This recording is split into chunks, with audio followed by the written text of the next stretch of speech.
আসসালামু আলাইকুম এভরিওয়ান, কেমন আছো তোমরা? আশা করি ভালো আছো। তোমাদের দোয়া প্লাস আল্লাহর রহমতে আমিও অনেক ভালো আছি। আবারও দেখা হয়ে গেল নতুন একটি আমার লং ব্লগে। তো আজকে সারাদিন কি কি করব তো সব এই ব্লগে আপনাদের দেখাবো, তো সাথে থাকবেন। আশা করি ভিডিওটা ভালো লাগবে আপনাদের।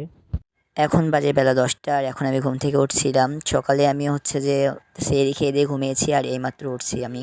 তো ঘুম থেকে উঠে সর্বপ্রথম আমি জানালাটা খুলে দিলাম। তো আজকের মোটামুটি ওয়েদারটা ভালোই ছিল আর কি। তো আজকের এই ব্লগটা হচ্ছে রমজান মাসের আমার হচ্ছে যে দ্বিতীয় ব্লগ। আজকে হচ্ছে যে কয় রোজা জানি না, মোট আজকে 19 রোজা হয়তো বা। তারপরে ডেসিনের সামনে এসে আমি ভালোভাবে চুল হাসিয়ে নিলাম। এবার বাইরে যাবো একটু ঘুরতে। থামো, তোমাদের একটা জিনিস দেখাই। আজকে আমি লুঙ্গি পরছিলাম, তো আজ এটা তোমাদের দেখাই দিলাম। হয়তো বা আজকে ভিডিওটাও খুব বোরিং, আমার সব ভিডিওগুলোই বোরিং হয়। আর তোমরা বলে যেও যে আমি লং ব্লগ দেবো না শর্ট ব্লগ দেবো।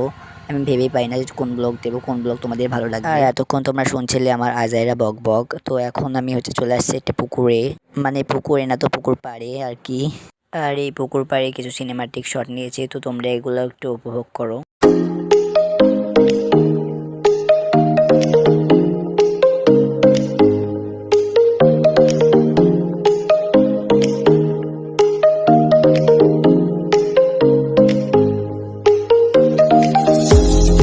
তো এতক্ষণ তোমরা আজাইয়ের একটা সিনেমাটিক শট দেখছিলে। তারপরে আমি আবার চলে আসলাম আমাদের আমবাগানে। আমবাগানটাতে অনেক মূল আসছিল, এবার অনেক আসছিল, আর প্রতিবার থেকে এবার অনেক বেশি আসছে। আবার আমবাগানে কিছুক্ষণ থাকে আমি বাসার দিকে চলে যাচ্ছিলাম, আর বাসার দিকে যেতে যেতে দেখছিলাম টমেটো গাছ, আর এখানে দুটো টমেটো ধরেছে। তো আজকের ভিডিওটা এই পর্যন্ত। তো সবাই ভালো থাকবেন, দেখা হচ্ছে অন্য কোনো ব্লগে। আসসালামু আলাইকুম।